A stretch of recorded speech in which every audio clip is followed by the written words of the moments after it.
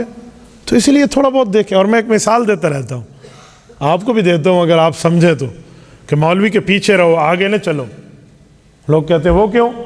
یہ جو آپ کے امام صاحب ادھر مصلی پہ ٹھہرتے ہیں، جو پیچھے مقتدی ہوتے ہیں، وہ زندہ ہوتے ہیں یا مردہ ہوتے ہیں؟ زندہ ہوتے ہیں۔ شاباش، جزاک اللہ۔ دیکھو بچے بھی سمجھتے ہیں۔ تو مولوی کے پیچھے چلنے والے زندہ ہوتے ہیں، اور جو مولوی کے آگے سویا ہوا ہوتا ہے اور مولوی کہتا ہے 4 تکبیر، وہ کیا ہوتا ہے؟ مردہ۔ تو مولوی تو اگے ودھن موت ہے، مولوی سے آگے ہو جانا تو موت ہے نا۔ آپ مولویوں کے آگے نہ چلو، مولویوں کے پیچھے چلو۔ تو اس لیے اپنے علماء کی قدر کریں۔ اللہ آپ کو خوش رکھے۔ اقول قولی ھذا واستغفر اللہ وآخر دعوانا ان الحمد للہ رب العالمین۔